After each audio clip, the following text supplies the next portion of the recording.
Thank you. Welcome, everybody. This is the Topeka City Council Public Policy and Finance Committee meeting November 15th, 2019, 2 o'clock in the Executive Conference Room in City Hall, Topeka, Kansas.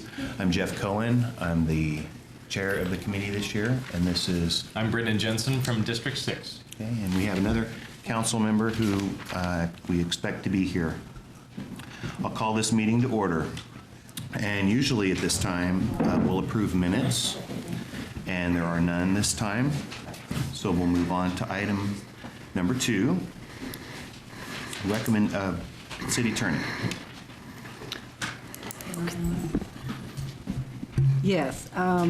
Okay, the first item on the agenda is a recommendation for relocation of Chapter 9.25, which covers fair housing practices, whether that should be moved to some other location within the Topeka Municipal Code. And quite frankly, after looking at this, we are not recommending a change. There are many things other than discrimination that are covered in Chapter 9. So I think if we simply bring it to people's attention that the Housing Practices Code provision, although it does not deal with discrimination, it deals with retaliatory actions when one has complained about unsafe rental conditions in a house or something, then the landlord cannot retaliate against the tenant and ask the tenant to move out. So I think it's perfectly fine to leave it in 9.25, and that's our recommendation. Okay. This is some of the housekeeping stuff that of the work we did this summer. Excuse me, that was part of it, yes. And as you know, we spent a great deal of time going through the Title II provisions concerning anything related to city employees and personnel, and we did make some changes to focus or make it clear that, for example, our affirmative action plan for city employees, we want to be inclusive and recognize diversity. So that was one of the changes made within Title II for city employees. And it is clear also that it is unlawful for the city of Topeka as an employer to discriminate on the basis of I could read those, but it includes sexual orientation and gender identity, which I think is one of the focuses of today's meeting. All right. Very good. Very good. Chair. Yes, sir. City Manager. Okay. Do we want to wait, or do we want to continue? I think you should move forward. He'll be here soon. Okay. All right, very good. Do we need to approve this change so we send this up to the council then? As to no, for the relocation of Chapter 9.25, we could do that. Is it something that that's it's needed? I don't think at this time. Okay. Let's see how at the end of this meeting, we can regroup, circle back, and decide what recommendations should be included at the end of this meeting. Okay, then. Very good. No action will be taken.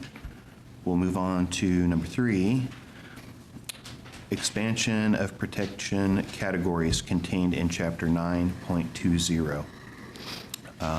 Where do we want to start with this? City Manager?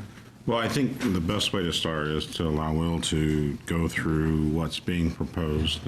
This is something that was discussed at the Human Relations Council in their discussion that they went through, and they're the ones that have brought this forward as a location, a potential change. And so I think it's best to just let him present his information as to why the request. Very good. Mr. Nager. All right. I am one of the commissioners on the Human Relations Commission. We were approached by a few different individuals expressing some interest in this change.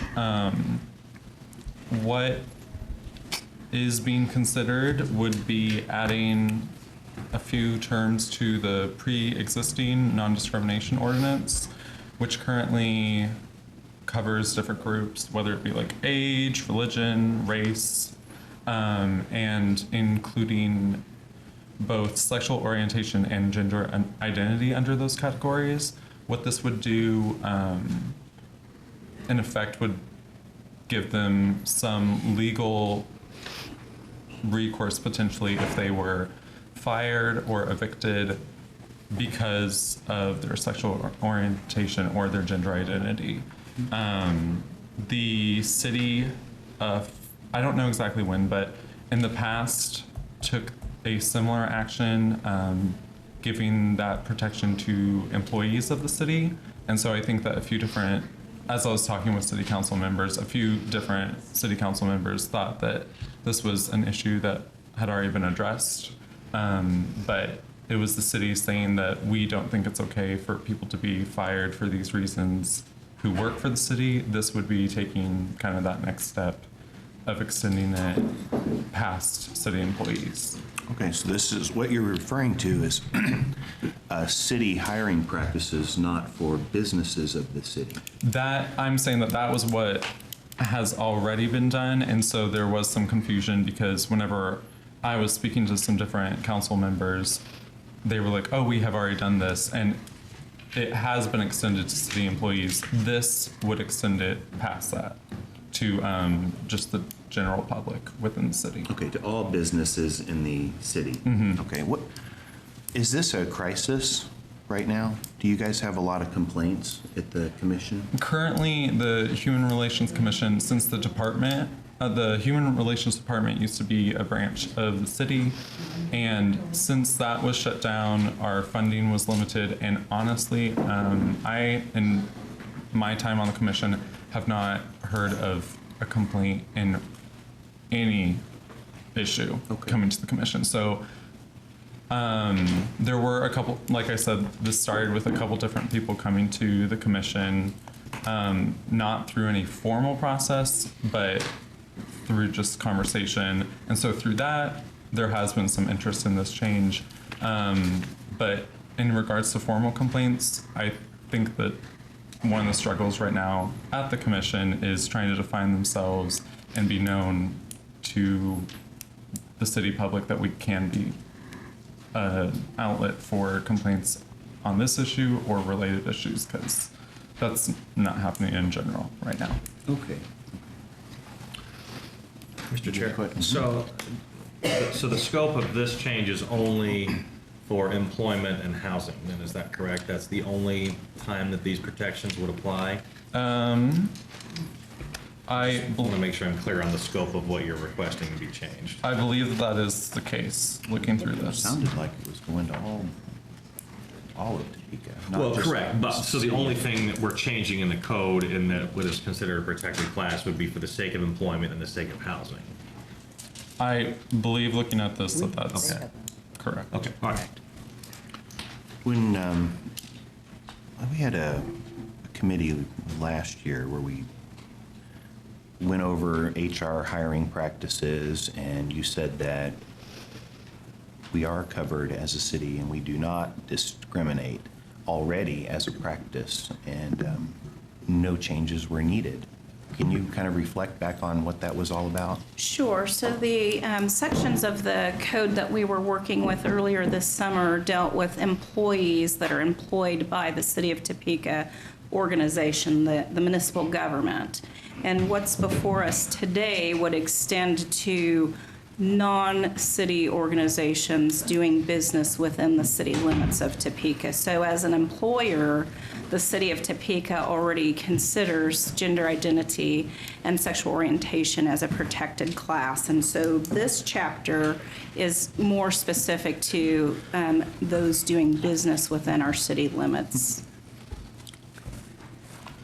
And if I could add to that, currently, I think we're talking primarily about 9.20.020. And it is a general policy statement. So what what our current code provision is saying is that we recognize it is important to a healthy, safe community to not discriminate on the basis of sex, race, religion, age, and potentially sexual orientation and gender identity. But even if those were added to our current policy statement, there is no enforcement authority. So we're saying we think it's important to be inclusive, to be diverse, and we hope all of our city businesses and places of public accommodation and will do the same. But the HRC's role after the enforcement authority was taken away due to budgetary reasons, the HRC's role would be to educate citizens, businesses, groups of people of how important it is to be inclusive, recognize the importance of diversity, whether that's through a town hall meeting or through people coming to your meetings and sharing information. But so I wanted to add that little part, that it's really an educational component and a broad policy statement on behalf of the city as currently phrased, even with respect to sex, race, religion, So if I could- within our Sure. code This is provision. just a recommendation then? This is not an actual enforcement? I guess I'm not quite understanding the difference between this and, you know, what's legally required that you're not allowed to do. Are we just stating that we don't think you should, not that if you don't, we'll come after you? That's how it's currently applied today. Okay. With no changes, saying that we think it's important that people in the city of Topeka are not discriminated against on the basis of race, sex, religion, national origin, et cetera.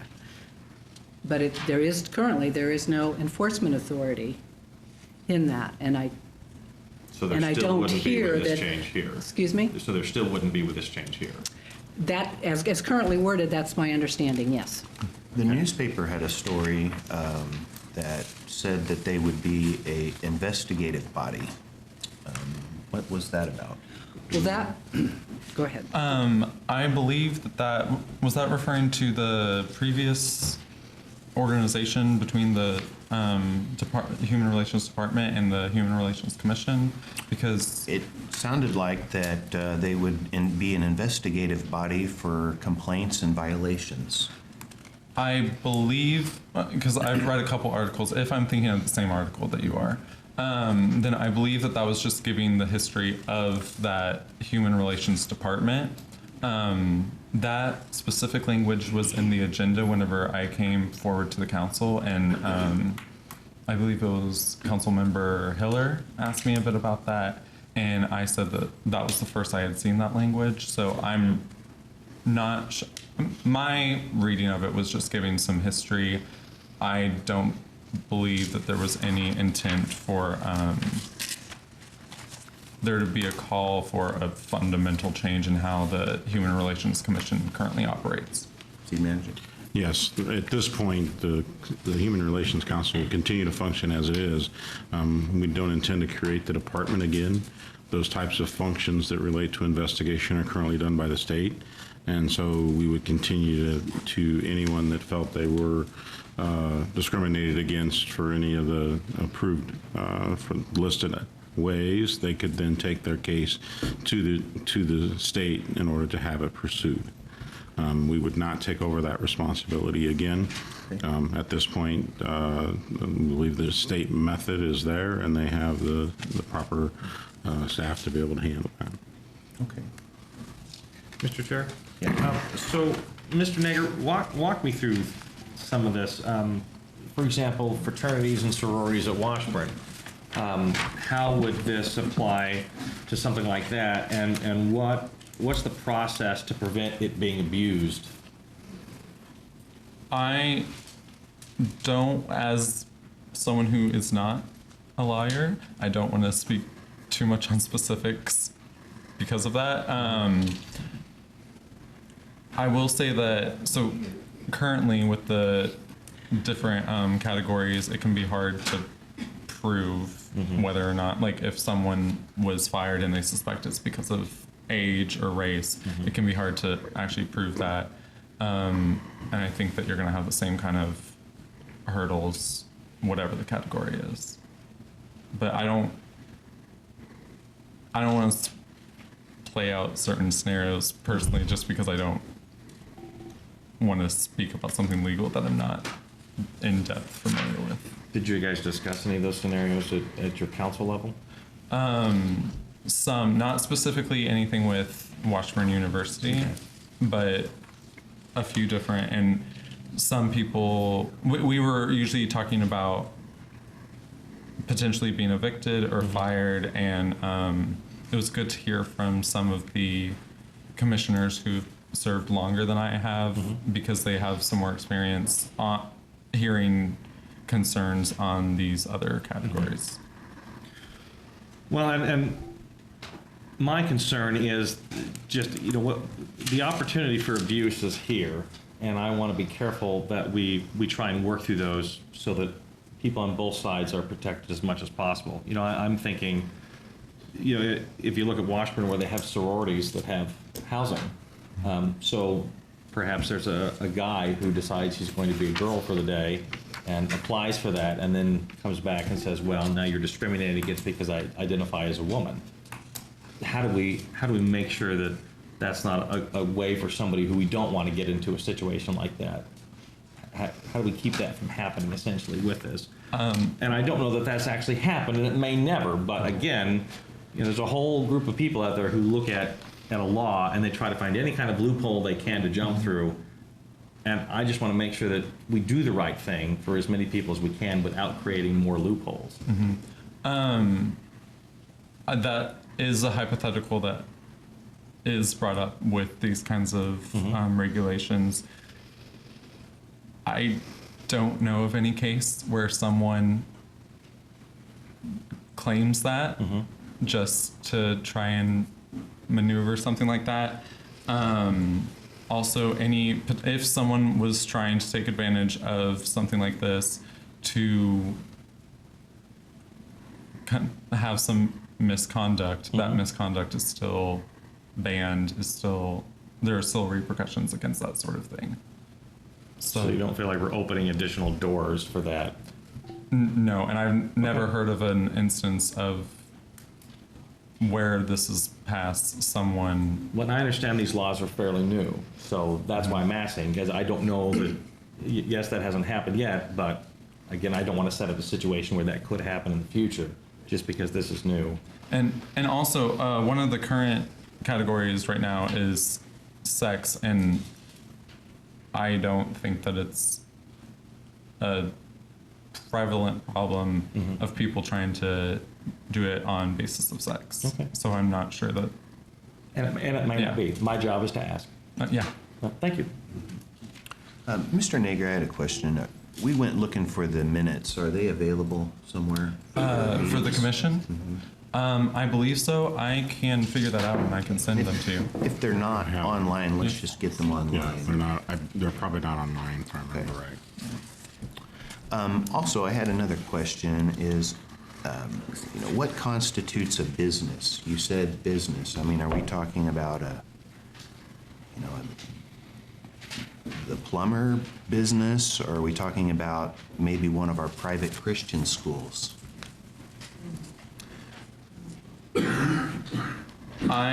Like I said, don't want to speak very specifically on legal issues. I think that someone else would be more I think we're just trying to figure out, Mr. Nagers, what the intent is of why we're here.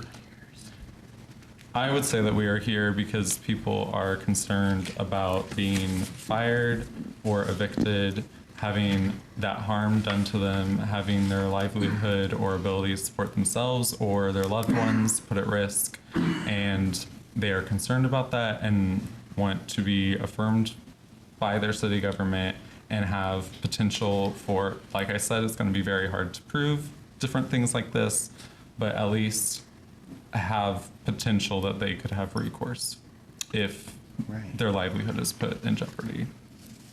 I see. City Attorney, is it legal to ask someone anything about their sexual identity or anything as a hiring practice in this city? Not just for the city, but, I mean, are there laws that protect that already? I mean, I think There's a if we- split. This is a very unsettled area of the law right now. Right. So currently, there is, before the U.S. Supreme Court, there's a split in the circuits. There's 3 circuits that have come to different conclusions as to whether sexual orientation and gender identity is protected under the general category of sex, because sex discrimination is prohibited. But the case before the U.S. Supreme Court is to determine whether the term sex includes sexual identity and gender identity. Some places in the United States say that it is protected, some say that it is not. Okay. The 10th Circuit has determined, that's our circuit, that Kansas is a part of, has determined that transgender is not covered by the term sex. Okay. But the EEOC, which will accept complaints and currently still accepts complaints on the basis of sex, do recognize sexual orientation and gender identity as protected categories. So the federal law, which covers employers with 15 or more employees, would accept a complaint if someone says they are discriminated against on the basis of sexual orientation or gender identity. The state of Kansas does not recognize those 2 categories within the term sex discrimination. Okay. When do we expect that to be settled? At least at the Supreme Court level? You know, I don't know. They can take months. I think I don't even know for sure if it's been argued yet. Okay. I know it's been filed. I don't know if it's been argued. They did take it up, though, Yes. this session? Yes, it's currently pending before the So U.S. within the Supreme year. Court. They should at least, yes, have arguments. Council members, do you have any other questions? I had a City question. manager? I was just reviewing some things again related to this, and 9.20.080 in this relates to enforcement. Is that a new section? Because that would go back to giving authority to the Topeka Human Relations. As we mentioned, that it wouldn't be enforcement. Go back 1 page there at the bottom. The bottom of see. page 5. Yeah. I think the way I read this is that anything after page 3, so that would include the information on All page 5, definitions. is New. adding Yes, new provisions. So that's something to have them Okay. Oh, consider I see, yes. as being added. So this is all new. Do we have definitions on some of these items already in any of our language of our code? In chapter In- 9? Currently, the answer is no. Okay. But we could, if that is the will of the Right. committee, we can certainly do that. And we've got several I just wanted to- examples already as to That's what I we was could thinking. add. I just wanted to clarify that for the committee, that from, So we would be adding- 9.20 and 050, that language does not exist and would be added. And if that was approved, then it would be going back to allowing the Human Relations Council to have Human Relations Commission to have Investigatory hearings and powers. enforcement power, right? But I thought we just discussed that we didn't need that. We don't have it now, that's what I'm saying, and I don't think we need it, and that's why I wanted to bring that back out. And that's what we dealt with in Mason City as well, even though it was Iowa, the same premise we use is the state had a commission at the state level that anyone could file a complaint with to have their complaint heard. And so we did away with our commission that had the same authority as well. So it's very similar experience from both cities that I've worked with, that it went back to relying on the state for that effort. Okay. If I might. Councilman? So I would be interested in your opinion of this, Mr. Nager. Do you think that the current state implementation is good enough? What's the commission's opinion of that? Do you mean the state of things or at the state level? Well, so if there is a complaint and it goes to the state, is that process fair and equitable to everyone involved, or what's your opinion of it? And I ask because I have no experience with that process at all. I assume you guys have at least researched some of how the state process works.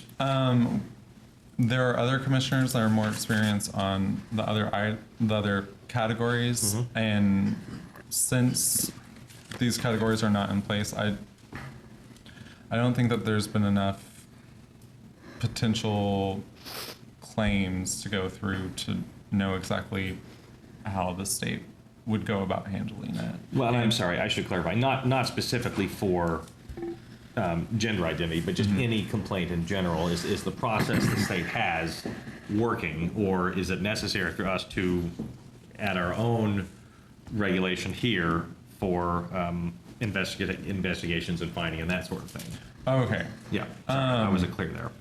That's okay. From what I've heard, it's as good as it can be, considering that, or it's pretty good considering that many of these cases are difficult to narrow down. Was the person fired because of age? Was the person not, or was the person evicted because of X? Sure. Yeah. Okay. All right. Any other questions? Yeah. Thank you, Mr. Chair. First of all, I apologize for being late. Things ran late on a project we're doing today. So I missed what was said before I got here, but I guess I would ask, I guess I'm assuming it's not the intent of the committee necessarily to take action on this today. I mean, at least in my mind, just from what I've heard since I got here, there's a lot of pretty big questions here. And particularly have a Supreme Court here ruling, which even if we do something, that would negate, right? A Supreme Court hearing would. Well, actually, no. I mean, the city could have a stricter anti-discrimination requirements than the federal does. It's not, if they, unless they come, no, they don't have a law right now that says cities, you're preempted from protecting other categories.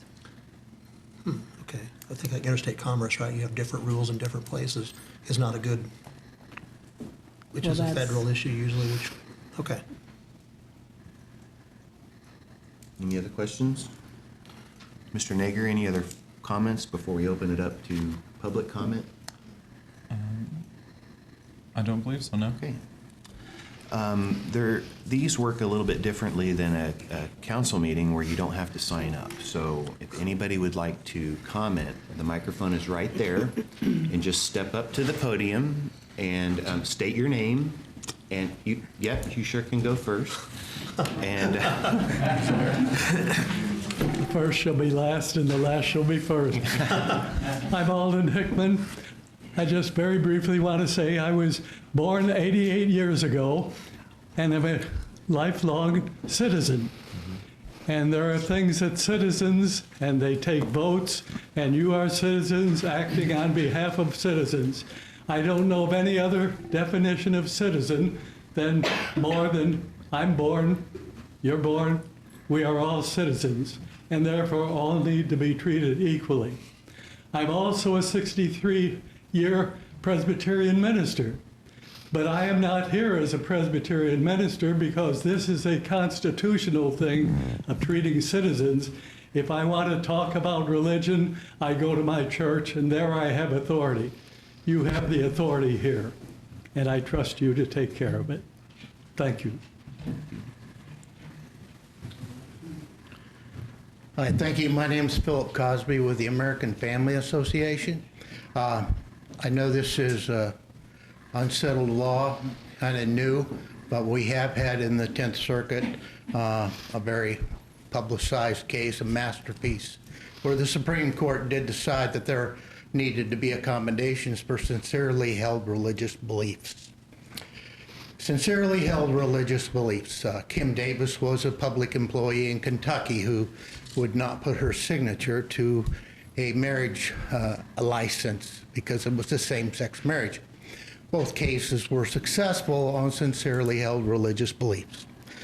What have you made in the way of careful accommodations for all to be protected? when it comes to sincerely held religious beliefs, which is a legal term. I think that needs to be examined and put in there. Not just churches, not just preachers, but every citizen has the right to be protected for religious rights. Thank you. My name is Houston Thompson. I was born and raised in Topeka. I served 20 years in the Navy. I've been walking this earth for 64 years. I've sworn an oath to preserve, protect, and defend the Constitution of the United States against all enemies, foreign and domestic. But before all that, I am a follower of Jesus Christ. As such, I'm required to not only to live my faith out inside the walls of my church, but also in my community. And so I come to this council today to just share some of my experience and my thoughts and my opinion as to what this will do.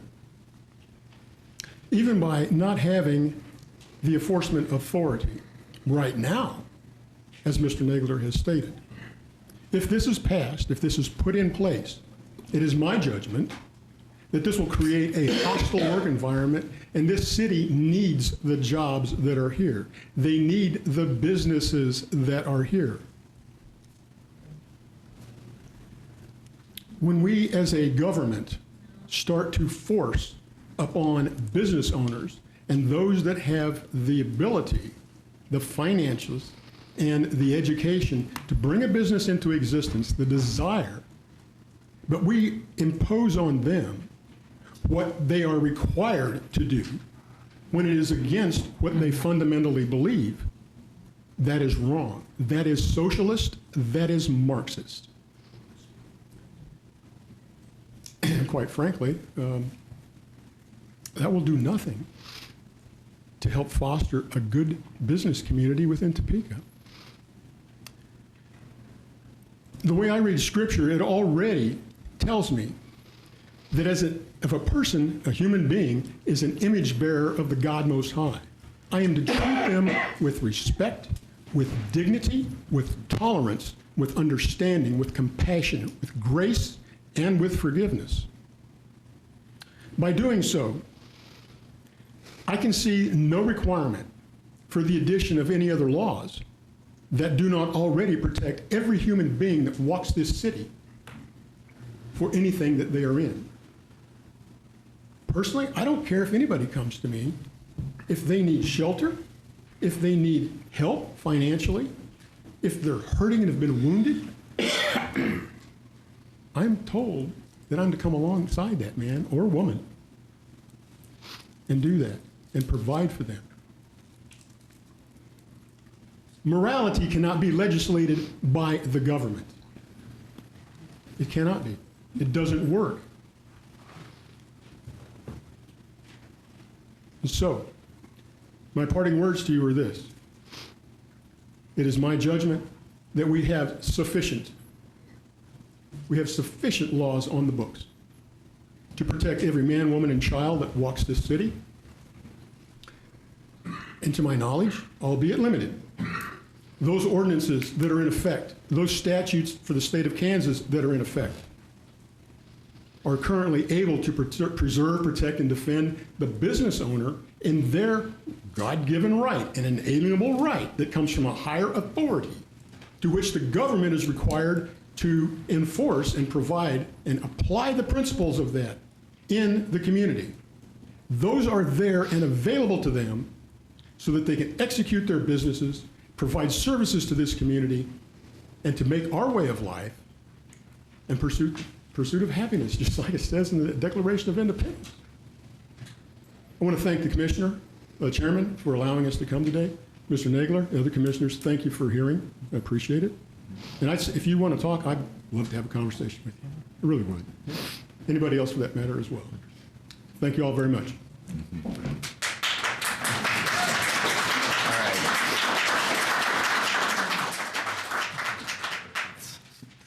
Order. Go ahead. My name is Heather Brown.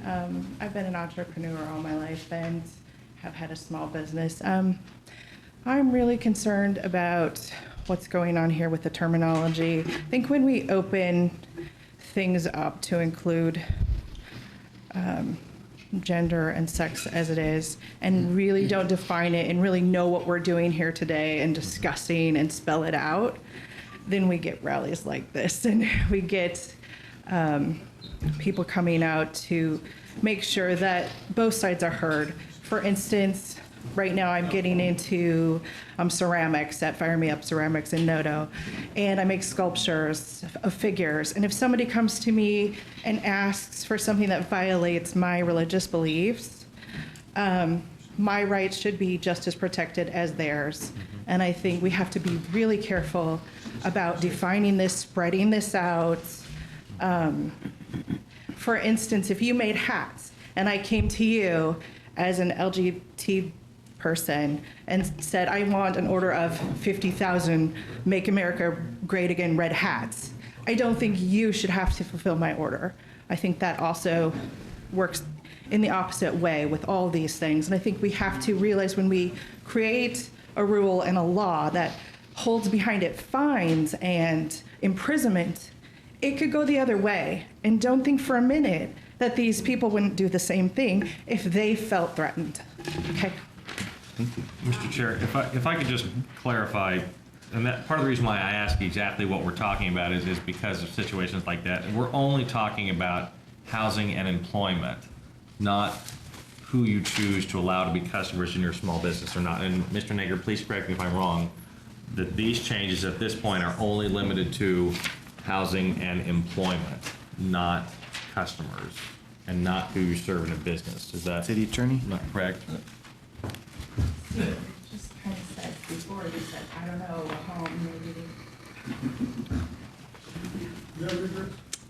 Well, let's get this clarification first, because I mean, that's important to set the scope of what we're talking about. You're absolutely right.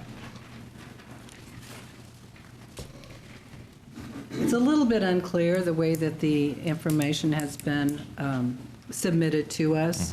So for example, the document that asks us to add things to our code does include a definition of a place of public accommodation, which would be a business. It just what will be determinative is how we amend this. Now, if, of course, there is no request to include public accommodations, then, and that is, I heard that too as well, then we need to know that so we don't have to be concerned with that. But I just can't tell from what has been presented. Well, and we can certainly remand it back to the commission for them to clarify things, I would assume, then, as well. Or the committee could make a determination whether they're interested in extending for that purpose. And so I would go back to you then. What was your initial scope and what you wanted to present here today? The commission, whenever we voted to support considering this measure, had discussed housing, employment, and public accommodation. But like she said, and like I've said, that there's no commissioners who are experienced with this and have the law degree to really be personal experts on that language, I guess. Understood. Okay. Well, and you know, that's part of why we have these meetings, so we can talk about it, so we can bring everyone's experience together and make sure that what we're crafting is balanced for as many people as we can. Obviously, we're not going to make everybody happy, but our job is to try and come up with what works best for our community. Public comment? Thank you for this opportunity to share. My name is Kirk Nystrom. I'm an attorney in private practice here. I was aware of a case in which a funeral director had applied gender-specific dress codes, and one of his employees that had been working for him for 5 years decided to self-identify as a female and began to try to dress that way. He was refused. That case is going on up through the courts, that I understand at this time. So that is an example of a case that does deal with employment, deals with gender identity.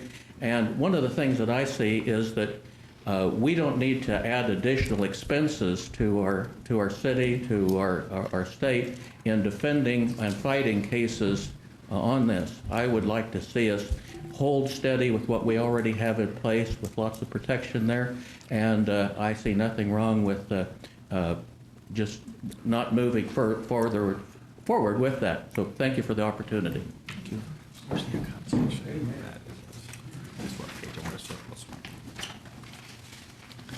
They include the definition on page 4, and then Hi.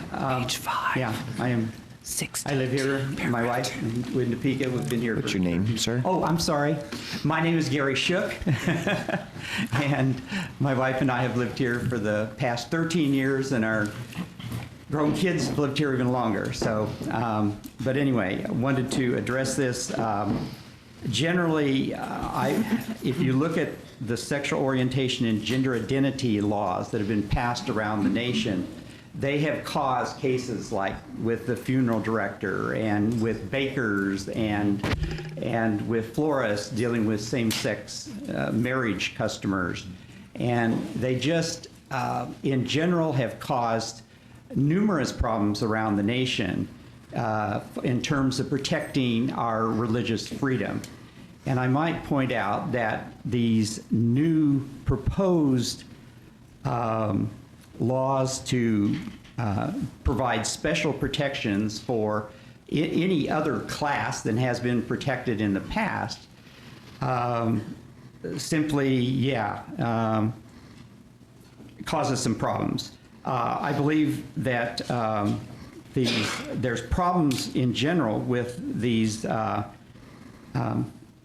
think they're sometimes referred to as SOGI laws. What does that mean? Sexual orientation, gender identity. Okay, you'll see articles, if you read up on it, you'll see some articles with using that term. But generally, they're just not justified in principle. For instance, the original 1964 Civil Rights Act bars discrimination based on race, color, national origin, sex, and religion. And all the first 4 of those deal with conditions that traits that people are born with. They are born. And throughout, I think the time even that was passed and since then, generally speaking, sex in that has been defined as one's biological sex, either male or female. And actually the sexual orientation is not based on one's genetics. It is not people are not born that way in these special classes. There is no gay gene, and so forth. And so they really are a different entity. They're in people's minds. There is no way at birth to determine if somebody is transgender or of a different sexual orientation. We don't know that. There's just no basis for it. If you read the scientific studies on it, it's just not founded. And so, and also they just simply, and then it's been pointed out, it really is difficult, if not impossible, to reconcile these special rights with religious liberty. And religious liberty is one of the founding rights in the First Amendment in the U.S. Constitution. And so when you're adding rights that then can harm and cut back on basic, certainly foundational rights of all the citizens of the U.S., that is bad public policy. And that's all I have to say. Thank you, sir.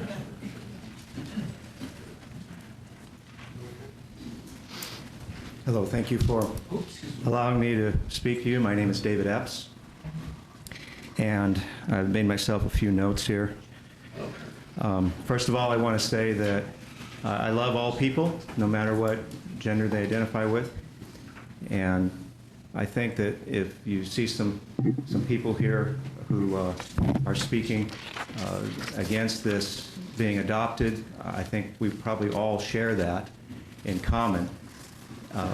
So this is not, nobody's a hater here, is kind of what I want to say. But there are some things that we need to think about. First of all, there's an old saying that says, if it ain't broke, don't fix it. And it doesn't seem like anything is broken here. So let's leave things the way they are. And there's no reason for us to create controversy, to invite possible litigation when there's really no pressing issue. Secondly, I'd like to say that to extend extra civil rights to those of this SOGI orientation is really to deny civil rights to others who consider that lifestyle objectionable or immoral due to their religion or their culture. This would include Muslims, this would include Jewish people, Christian people, and other people who just have a different moral code maybe than those of that orientation. Thirdly, I'd like to say that carving out any sort of religious organization exemption doesn't really work too well, because we go to our places of worship and we're told to go live out our faith in our lives, and it doesn't stay within the walls of the church or the synagogue or the mosque. And so it's necessary for us to walk out what we believe in, and this would have to do with who we employ, how we run a business, and things like that. So the only way for this to really work is for us to say that there's also a religious exception for individuals. And then once you include individuals and you include organizations, and you kind of gutted the whole thing. And there's really no reason to have this adopted. Fourthly, I'd like to say that extending these rights is not just about employment and housing, because if we say that they have that those who have sexual orientation and gender identity as a basis for their civil rights, we open that up to everything. It's not just those two categories, because just for instance, if somebody was an African American and we said, well, we're only going to let African Americans we're not going to let them be discriminated against in housing and in employment, but we're going to discriminate against them in other ways. Well, that obviously is not right. So to extend it just to this little narrow way does not really work. We're talking about a larger issue than that, I believe. And so when you have somebody who's a male and he identifies as a female, there are a lot of issues that's been brought up about fraternities and sororities. That would be one issue.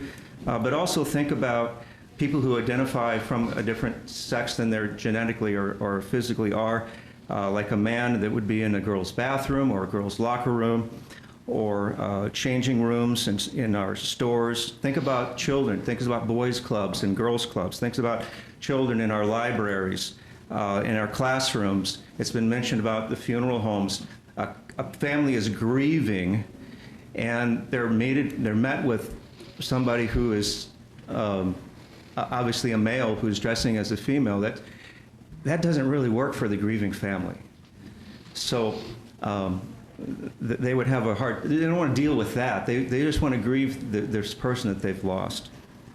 And think about gynecologists and other people in medical practice. And then this is a moral issue. It's not really a civil rights issue. As I mentioned earlier, as talking about, civil rights have to do with, and it's been mentioned already, who you are, and not who you choose to be on a certain day or a certain year or month. And this is, so this is of concern. And then just lastly, I'd like to say that this is not California. This is Kansas. And this is not San Francisco. This is Topeka. And I believe that we need to reflect the values of this community, not some other community. It doesn't matter what the movie stars and the other people in the media might say or what the trend is. This issue, this moral issue, has been really clear for thousands of years, no matter what the current trend is. And so let me just see a show of hands. Who agrees with what I've said?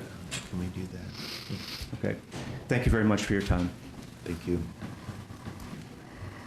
Well, I don't know what to say after that, because that was so good. That was really good, but Please don't. Come on, please. I want to commend Councilman Jensen and your comments and what have you have been so Excuse me, sir. good. Can you state your name, please? Oh, I'm sorry. My name is Melvin Adams.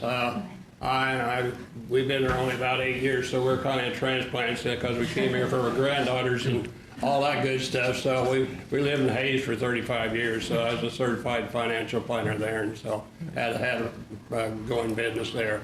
And so I'm concerned about, doing anything. I was of the impression that you were going to maybe extend this beyond, where you are, and instead of leaving it as it is. And I think you get the sense from the people in the hands and what have you, that we want it as is. This idea that one or two people can bring up something and they don't really have any complaints, and that they really don't have a leg to stand on, I mean, that's frivolous. I think that's a waste of our time. We need to have somebody that the ladies out there, they're being run over by the men on track because they think they're a female. And so these are things that are happening. So, we need to be concerned. And I appreciate each one of you and your comments and what you said and what you said particularly. Thank you for bringing it up, but I'm glad that we got this opportunity for us to let you know that we want it as is. We don't want to be any big changes because it opens up a Pandora of a box that will go way beyond. I don't know where the women's lib is when the ladies are losing their track stars and what have you. I don't understand that, but that's what's happening. We've gone that far.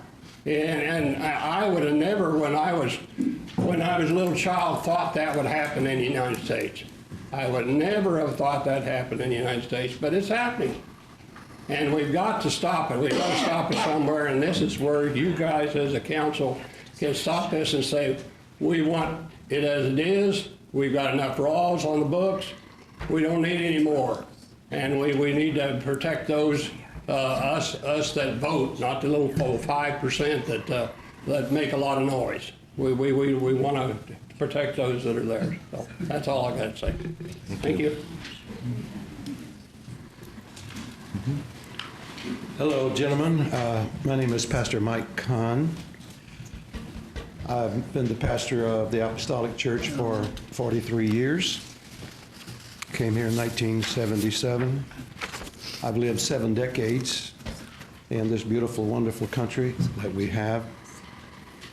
I remember when the gay lifestyle was greatly defamed and looked down upon.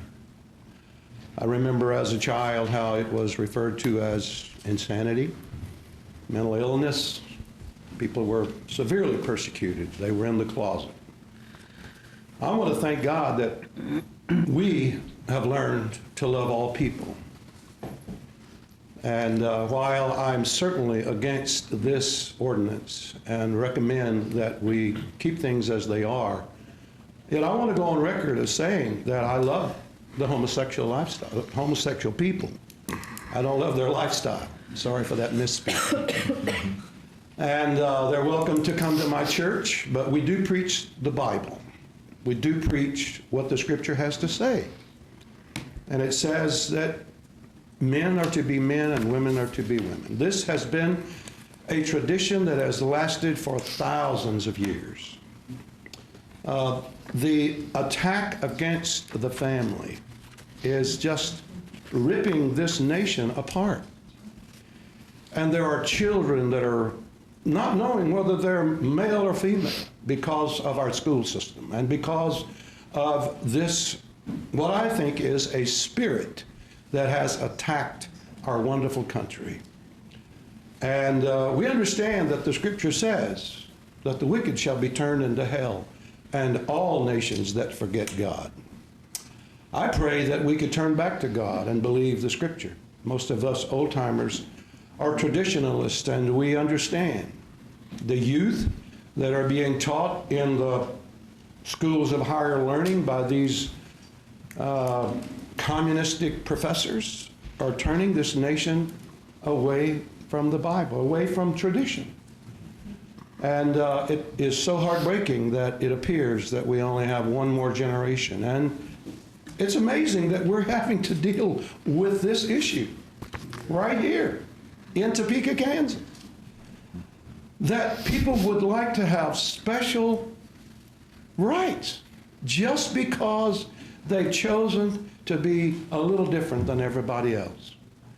I want whoever's in this room to understand that if you're gender identity different than what you were born with, you have a right to be that way. You have a right to do that. We applaud the freedom that's in this country, but don't force that on everybody else. Right.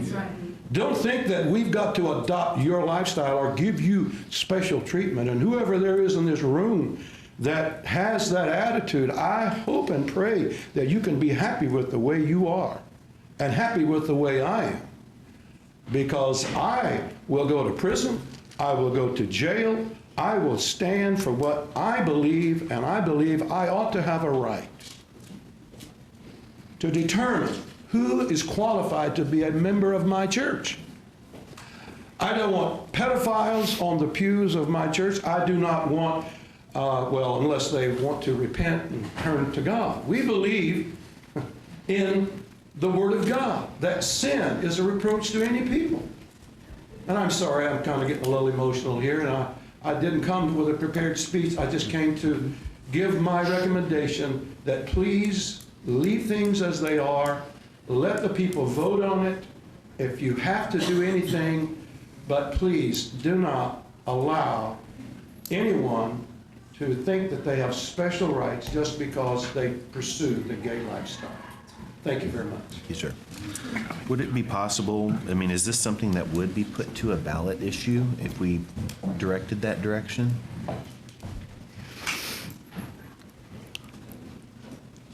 I need to look at the council rules. I know charter ordinance are definitely that way, and we did that with the recent council terms, but that was a charter.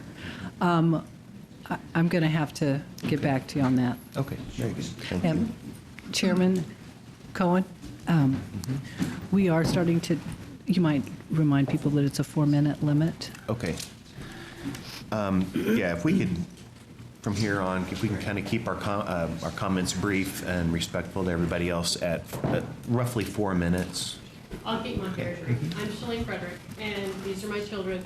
And I do not want to have to worry about my daughter or my son going into a bathroom because someone has claimed that they are a different sex. We don't know that. There's no proof. They don't have a card that says, hey, I'm an official transgender, or I'm an official this, or there is no proof of that. And I'm sorry, it scares me to death, like I said, when I'm out shopping, that I cannot take my children or let my son, when my husband's not with me, go into a restroom or whatever, or her, because there may be a man who just decides to dress like a woman that day and go into rape children, and it happens. And you know what? That's not okay. We are supposed to be, people live in Kansas and live in Topeka because it is small town. It is conservative. That's why we don't live in California. We don't want that kind of lifestyle. I don't want to raise my children. I've lived here my entire life. They've lived here their entire lives. And it just should not be an inconvenience or something that we should have to even deal with because a few people have made some decision in their life that everyone else should cater to. That's not how things are. I mean, I could just not say, oh, I'm a dog, so now everybody has to have, a doggy kennel or a cat litter in their stores now. I mean, I used to own a small business. Small business is hard, and you have to work like crazy just to make the amount of money that you do make. And then to put extra stipulations on small business owners to create new bathrooms or create this or create that because someone has made a decision, that's a bad idea for our city. I mean, how can we generate small business in that kind of, environment? You just can't do it because it's difficult enough.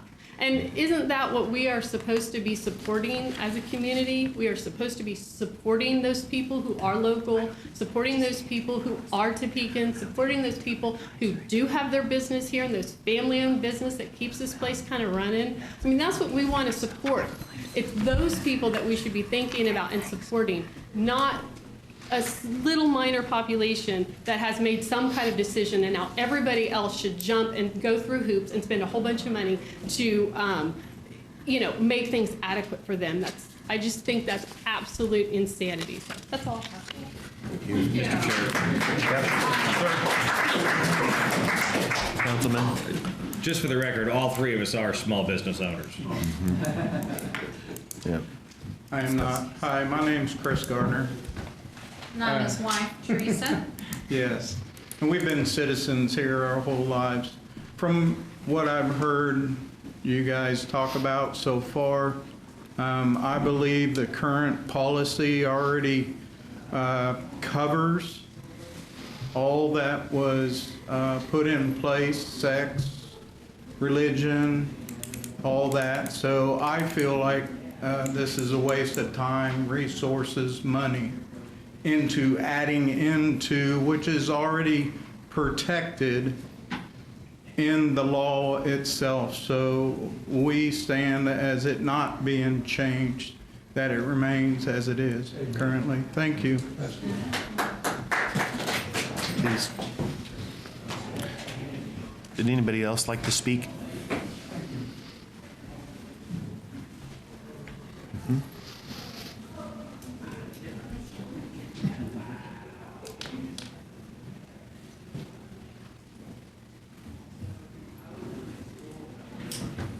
Hi, I'm Jan Medley, been a Topeka resident for a long time. My husband Lauren is here with me, and I come to you speaking as if I'm an applicant for a job. If I'm applying for a job, I want you to know what my skills are. I want you to know what my personality is. I want you to know my education, my previous experience, things like that that will contribute to your business. Now this part is crass and I apologize. My behavior in a bedroom is none of your business as an employer. You don't need to know anything about that. If I'm qualified to be hired, that's what you need to focus on. Not that you give me any special privileges or accommodations or anything like that, but am I qualified to have that job? So we need to not mess with what doesn't need to be messed with. Thank you. Does anybody else have a question, comment?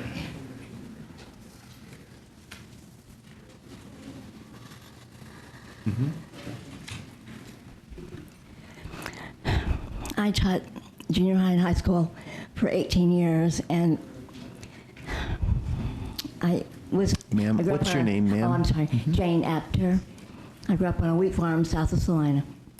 And fortunately, though, I taught in small communities, like rural communities, and so it was a whole different atmosphere than Topeka, Kansas. But to know that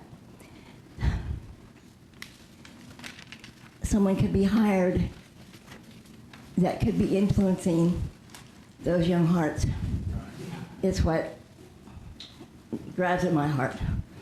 And so that's really all I have to say. Thank you.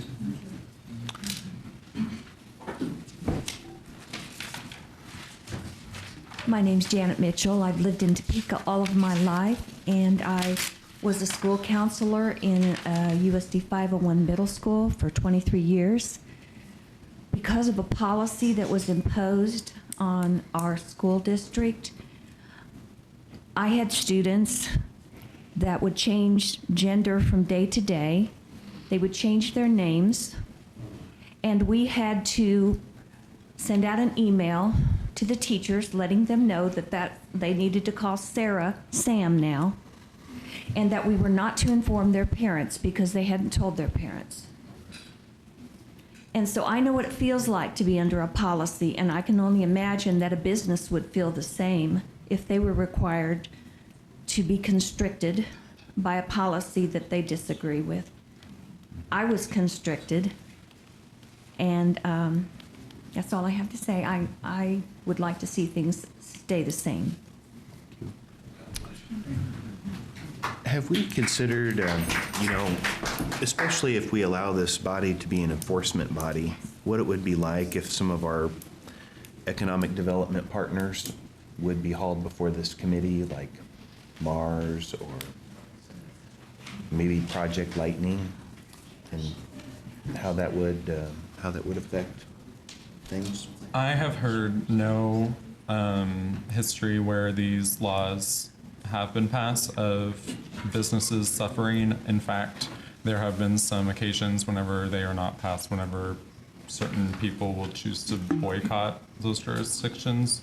So I've never heard of any business setback due to something like this. Okay.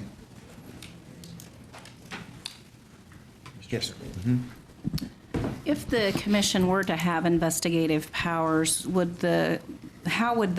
would do the investigation, I guess, is the question that I'm wondering. Mr. Nager? City manager? Well, okay.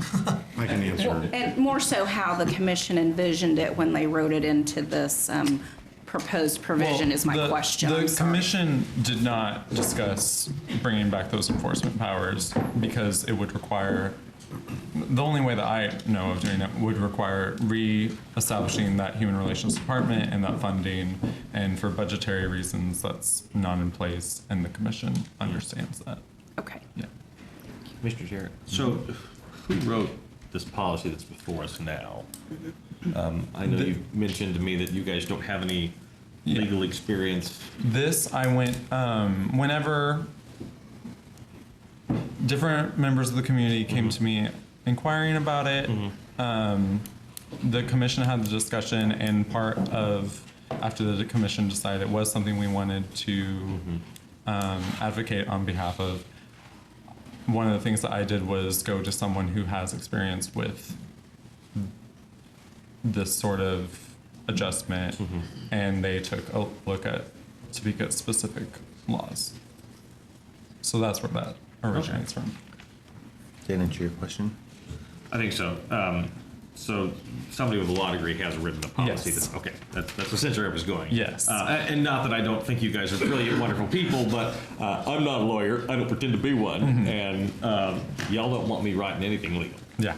So, so the genesis of what you're trying to do essentially is give everybody a fair shake at things. Yes. In terms of employment, the opportunity to purchase things, and housing, essentially. Yeah. Is that what I'm understanding is your proposal? Yes. Okay.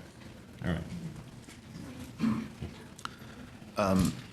We have had another community that have enacted laws like this and actually enacted fines.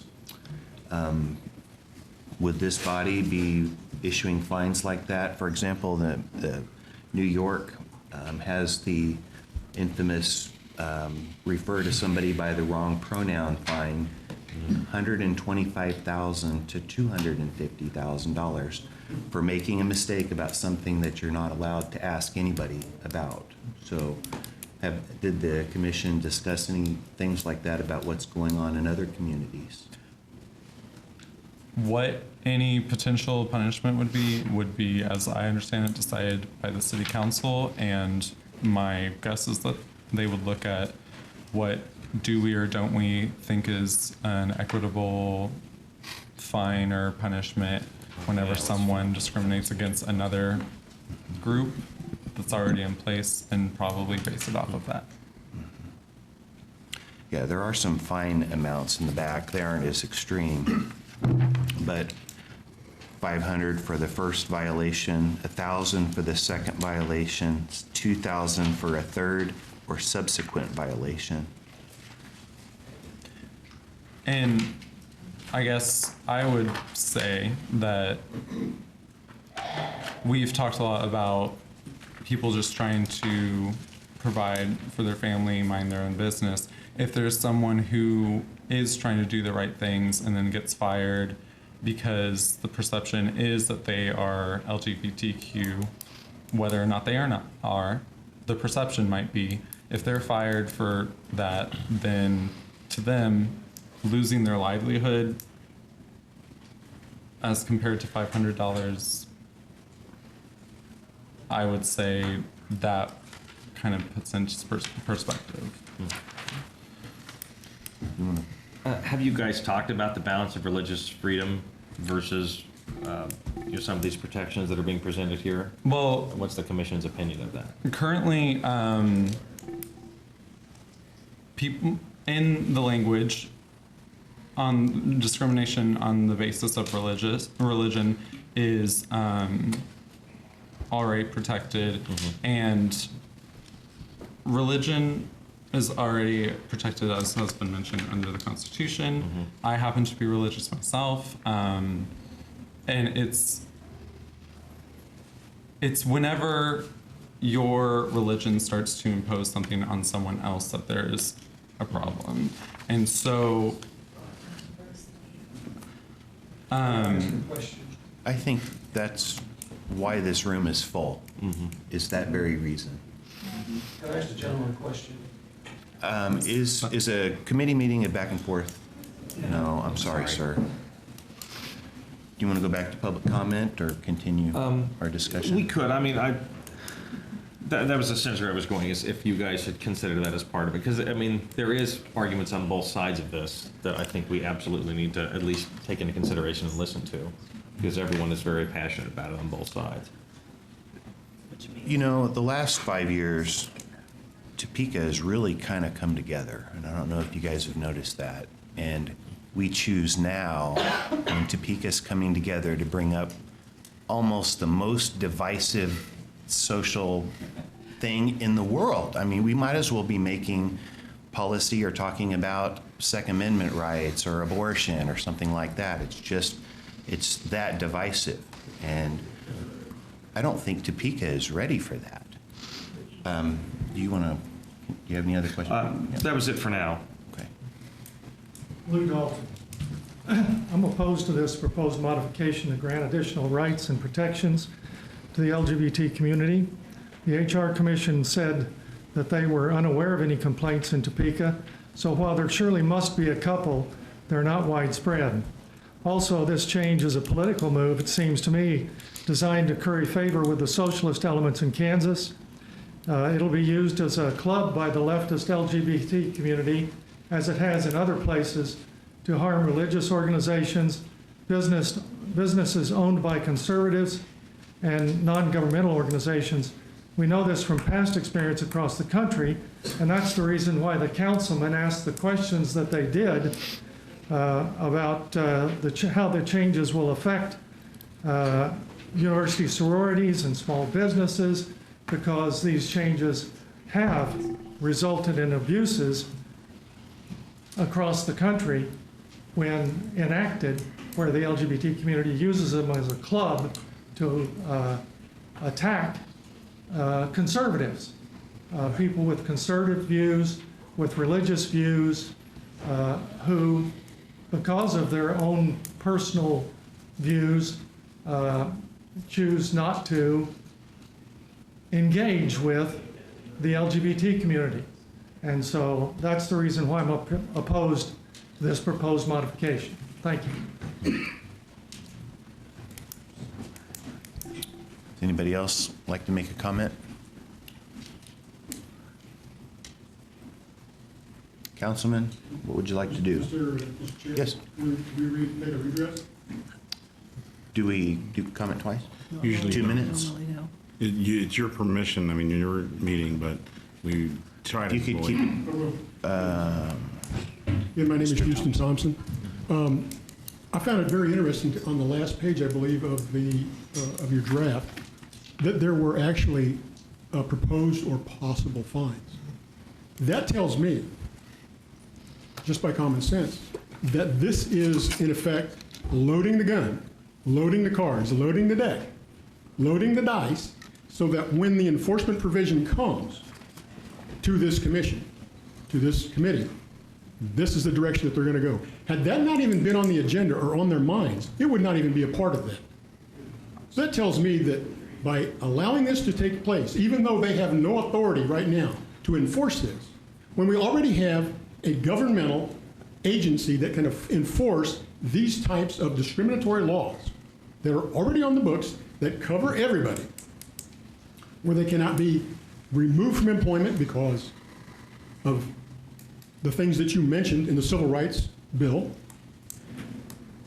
and it's based upon performance, and it's based upon the subjective need of the employer to protect his business and to serve his constituency, that if this is allowed, you are seeing the beginning of the camel getting under the tent, getting his nose inside the tent by seeing this kind of stuff take place.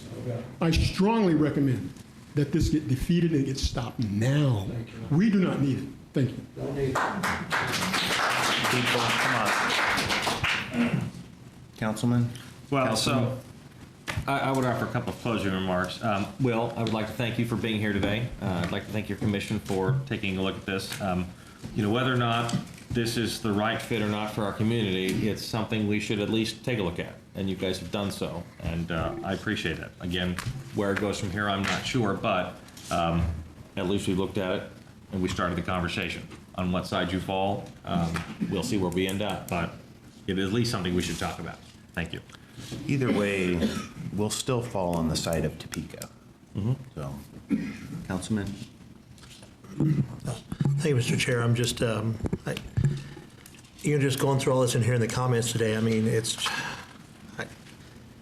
I just don't think we're anywhere close on this. I mean, I don't know what the rest of you think, but I think it'd be foolish at this point to move forward on this until a lot of things are clarified. And this really does give me pause. Sorry, Mr. Jensen talked about us being small business owners, and I unless you've been a small business owner, you have no idea of the thousands of laws that you have to tiptoe around all the time. And it seems like we'll have an audit by some state agency, and invariably we'll find we did 500 things right, and they'll find the 3 things we didn't and fine us for it. And I don't want to add to the burden unnecessarily of businesses, because I'll tell you what, I live it every day, and it stinks. Frankly, I think we need fewer regulations and laws on business rather than more. So I'd be very reluctant to do anything that impose more burden on businesses here in Topeka. But would you like to make a motion? I mean, is that something we need to do at this point? I mean, well, I think eventually you have to report back to the council. Right. Because the council referred it to committee, so you have to report back to council.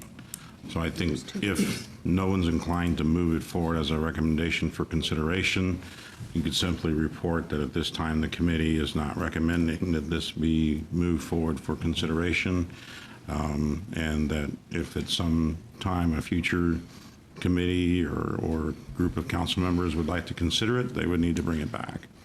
But I think that would be the right recommendation to make if no one is interested in seeing something like this move forward. In other words, because if you decided you wanted to move it forward, our city staff would need to take this and craft it into the language that we feel, because we're ultimately responsible to you. Yes, it may have been prepared by an attorney that Will's worked with. It's not been prepared by our staff, and we would need to modify it. So if you gave us direction you wanted to consider moving forward, we would need to redraft this to meet whatever standard our current legal department had.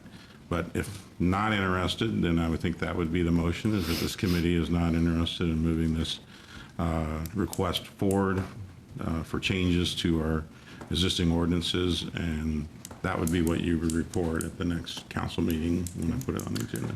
Generally, when something gets sent to a committee like this, is there a length of time between when it would be not recommended to when it would be brought back up again?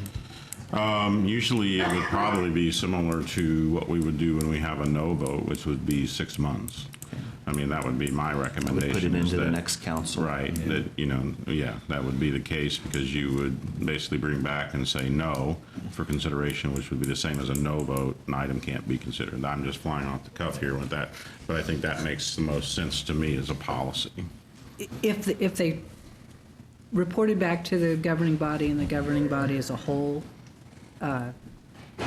voted not to bring it forward, then, yeah, I completely agree with city manager that would be 6 months. The 6 months would, okay. Well, I don't know enough about both sides of this argument to make an educated decision, and given that there are numerous pieces working through the court system now, I'm certainly not comfortable in moving forward, at least until we hear from the current case at the Supreme Court. So I'd be inclined, if nothing else, to table it until that decision's made, just because, I mean, you've got experts on both sides discussing at that level, and it doesn't really matter what we do here to some degree. If that is decided up there on the other side of what we've done here today, or what we would pass, then it makes what would be an extended conversation here moot. So, Well, yeah, sorry, interrupt. Well, no. I think that does go to the point of that if indeed and over, Will would take this information back, the HRC could have a further discussion about maybe their scope was too big, maybe there's something that they would be, feel is more important and would be smaller, maybe there's a different proposal that they would have. The 6-month time frame would give them some time to have further discussions at their level to determine if there was an interest at bringing this back. If it was a big enough issue for them for the future, they could refine it and bring it back as a request at some point. My fear with just killing this off is that in certain circumstances, people are legitimately discriminated against for, quote unquote lifestyle choice. And I'm not comfortable just killing it because, I believe everybody should have a fair shake at things. So, I understand. But at the same time, I don't know that making that determination at this level is the right move. I think there are people at higher levels of government that are working that issue now, and that's where that ultimately, in my opinion, should be decided. So, because people do need a fair shake at things in life. Absolutely. I do agree that the scope here is probably rather large, but at the same time, it's a conversation that needs to be had. Is this something that we would table for 6 months into the next council's committee? Well, I hate to kick the can down the road, given that we're waiting on the Supreme Court. I don't know that we have much of a choice, quite frankly. Either way, they could bring it back in 6 months. So, would it be better to remand it back to the commission? See whether there's an alternative proposals that. Well, that they or want to get some consider. feedback from the Supreme Court case that's being heard now or in the near future. There's probably not going to be a decision, but that doesn't mean they Okay. can't look at what they've sent to you and revise it. Yeah. are your committee meetings, commission meetings open to the public?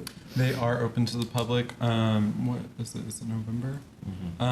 So this next one will not be, but other than December, it will be. So first Monday of First Monday of the month. Their next meeting, they're doing a goal-setting, strategic planning type thing. That's why it's not open to the public. They're simply sitting down and having their discussion about their strategic planning for the coming year. And then they'll be meeting starting in January. They'll have their back to their normal meeting agendas. Would you be amenable to put a little bit more effort into it? And look over it and address some of the concerns. Yeah. Okay. Well, with that, I would move to remand it back to the Relations Commission. Second. Motion made by Councilman Jensen, second by Councilman Emerson. Those in favor say aye. Aye. Those opposed, nay. 2 ayes, 1 nay.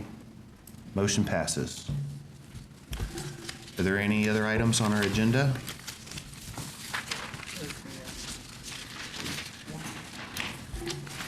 It says, subject to address at the next committee meeting, if any, and we don't know who that's going to be. Yeah, I believe this A committee report needs to be submitted back to the governing body Okay. within 90 days, I Yes. think. And the new council members take office January. of January It's- 13. Yeah, it's a pretty simple report, and we'll get it on in either. December one of the meetings in December, so that while you're chair, you can report back. Can I ask one more question, please? Concerning this ordinance? We're about to adjourn. Yeah, we're going to adjourn, and I just would like to know, if an employer employs, a gay lifestyle person, how would he know unless he was told? And why would the gay person tell them, the employer? Could there be some motive in that? It seems like we're dealing with something that doesn't make sense to me. You can be gay if you want to, but just keep it to yourself and you won't have any problem. Doesn't that make sense? What am I missing here? thank you for your comment. Sorry. Do I have an answer to the comment? There's, Is there an answer? council rules generally don't allow for a back and forth. I understand, but I would like to have an answer. Maybe off Is the that record at a impossible? later time. We can talk after the meeting adjourns. I don't have much time, but I would like to talk to someone. Thank you. Schedule the next meeting? At this point, I don't know. Not really yet? Okay, we'll just move on to, Oh, if they're going to report, I'm not sure what they're reporting. I, it's been deferred back to They the, need to schedule one. So if, if at some But point there's they no were ready report to either. come back, we could come back with an item. We meet as needed. Okay. are we safe to adjourn? we're safe to adjourn. Motion to adjourn. Second. All those in favor to adjourn? Aye.